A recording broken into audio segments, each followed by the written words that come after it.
Hey guys, hoping all is well. So in this video we're going to be continuing our read along of the Secret Zoo Riddles in Danger, and we're going to be starting today with chapter 39, and as always please feel free to follow along, and I hope you guys enjoy, and we'll jump into it here. Chapter 39, Anything Boys Can Do. As soon as Noah and Podgy disappeared through the waterfall toward the secret creepy critters, Sam turned to the other crossers and said, "The alligators. We have to stop them." He became distracted in his own thoughts, then touched his ear, saying, "Charlie, you out there? We're still waiting for backup." He waited for a response, his eyes shifting over random spots. "Charlie, I repeat, where—" Sam's body lurched forward, his winged arms sailing out beside him.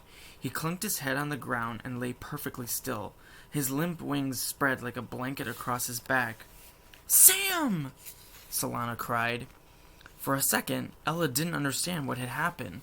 Then she saw a Sasquatch where Sam had been standing. It had knocked him down, the blow leaving him unconscious.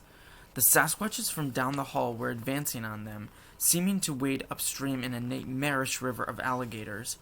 One reached the clearing and attacked Tamarin, seizing his tail and yanking him off his feet. In an explosion of glass, the descender slammed into one wall of aquariums. He dropped to the floor and lay perfectly still, bugs raining down on him like horrific confetti. Into the clearing stepped the other Sasquatches, one after another. At the edge of the alligators, they stood with their arms raised to their sides. One threw itself forward and struck its palms against Richie's chest, hurling him backward. Richie thudded onto the floor and rolled to a stop at the end of the hallway against the outside wall, clutching his chest in pain. "Richie!" Ella screamed. As the four girls quickly came together in the middle of the open space, the Sasquatches slunk along the wall surrounding them. Megan said, "What do we do?" "The only thing we can do," Hannah answered. She popped a small bubble, then crouched low. "We fight until it's done." The descender sprang forward and spun high in the air, kicking out her leg and the powerful weapon of her boot. When she connected with the Sasquatch, it buckled sideways, flew into the wall of aquariums, and dropped to its knees in a shower of glass. The two others attacked, one on each side. Hannah crouched low and swept around her leg in a roundhouse kick, taking out their feet. Another dove at her, and she jumped all the way to the ceiling, her legs brought up in a spread-eagled stretch so that the beast stumbled beneath her. On her way down, she kicked one leg back, planting it squarely against the monster's rump and sending it headfirst into the wall. A Sasquatch came up behind Hannah, seized her shoulders, and held her in the air away from its body. Hannah kicked back but couldn't connect. Another Sasquatch moved in, its claws pulled back to strike. Before it could, Megan and Ella jumped onto its arm, and the monster staggered and dropped to the floor. Solana jumped in behind the Sasquatch that was holding Hannah. She reached across her body and tore a handful of quills from her side. Then she swung her arm around and pitched the quills into the Sasquatch's back. The beast arched its shoulders, releasing Hannah. Ella stood there, stunned. Prying her eyes from Solana, she looked around. Sasquatches were lying all over, some unconscious, others dazed. Somehow, the girls were winning. Ella suddenly remembered Richie and returned toward the end of the hall. She shuddered. Richie was still lying on the ground, and two Sasquatches were moving in on him. Chapter 40. Rumbles in the Wall. Propped upon on his elbows, Richie watched helplessly as the Sasquatches neared. In the outside wall behind him, the aquariums suddenly shook. He craned his neck back to see water sloshing and fish darting nervously about. The wall shook a second time. A third. Water spilled out of the tops of the aquariums and cascaded down the glass. The fish swam out of sight and escaped toward the secret zoo. The two Sasquatches raised their eyes at the commotion. One snorted, spraying snot. The wall rocked again, and again. Richie watched as the cracks formed in the glass, cracks that quickly spread and joined together. "Uh-oh," Richie said. Just as he wrapped his head in his arms, the right side of the shaking wall imploded, and the hall filled with pieces of glass and metal and brick, the debris streaming past him.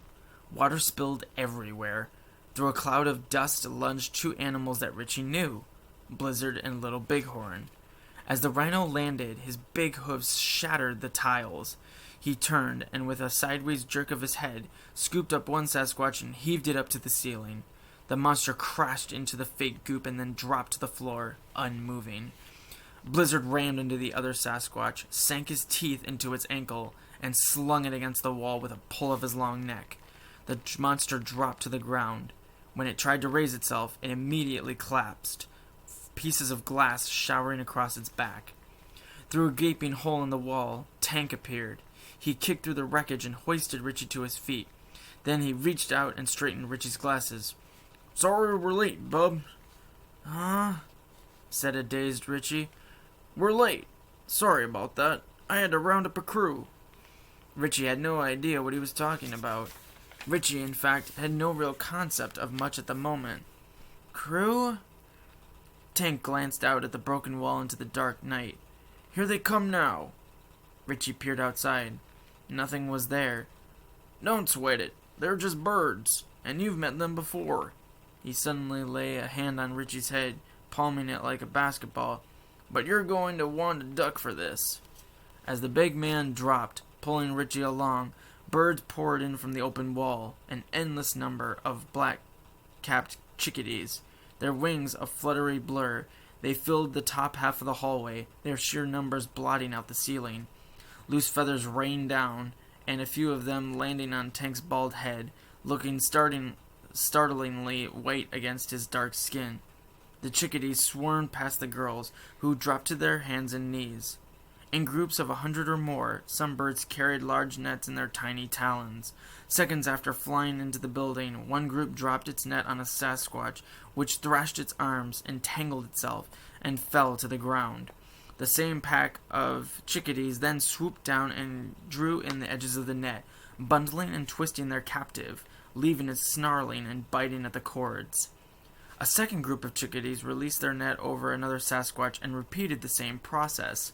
Within seconds, the beast was left growling and writhing on the floor.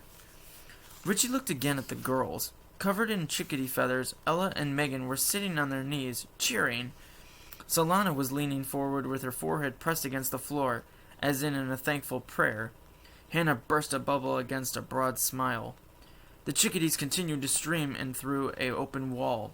Down the length of the hall, flashlight fish revealed the actions. Birds swarming, nets dropping, Sasquatches being caught. As Richie and Tank watched, Tank asked, "Ever dream you'd see chickadees catching something as big and ugly as a Sasquatch?" Richie met his friend's stare. "Nuh-uh, no way." "Well, that's how we roll, bub," Tank smiled. "That's how we roll in the secret zoo." Richie thought about this. "That's great, but next time you could roll a little more quickly."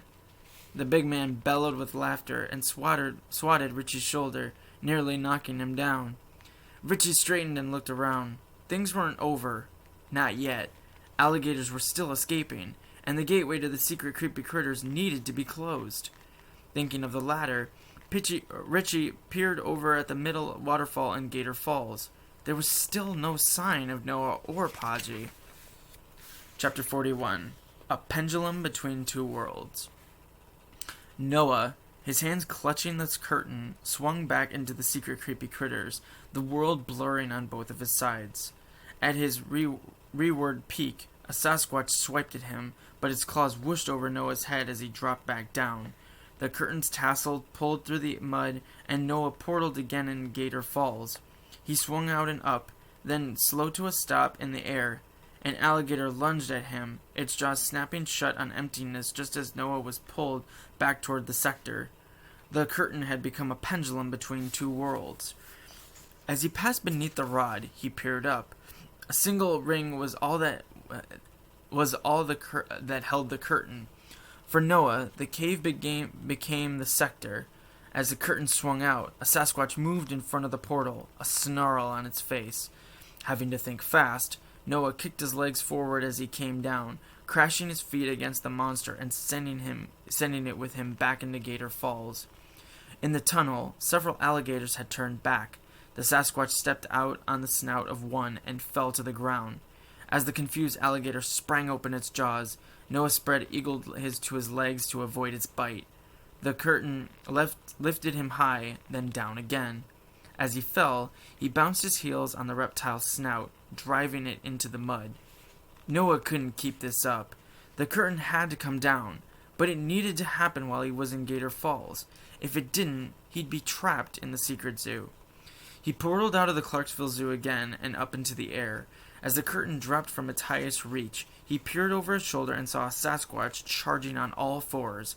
Noah heaved his weight forward and passed across the magical threshold in front of the reaching arms of the Sasquatch. As he swung upward in the tunnel, the alligator that he just kicked into the mud poked up its snout, only to land in its clutches of the Sasquatch, which seemed to confuse it for Noah. Seeing his chance, Noah pulled against the velvet folds with all his might. The final ring snapped. The curtain fell, and Noah splashed into the mud. He stared back at where the portal had been and saw a solid wall. In it, the Sasquatch's arms were trapped, its powerful hands clenching the snout of the alligator, which was thrashing from side to side, trying to free itself. In the corner of his eyes, Noah saw something move. A Sasquatch, the one that he'd kicked through the gateway. On its hands and knees, it shook the confusion out of its head, then lifted its gaze. Spotting Noah, it dropped its eyebrows, then slammed its boulder-like fists against the ground. It howled, sending thin streams of spit into the air. A loud hiss sounded behind Noah. He jerked around and stared directly into two nostrils. The dark holes lifted as an alligator spread its jaws, revealing crooked fangs and a bulging tongue. Noah threw himself aside and tried to get away. But this time, there was no narrow escape.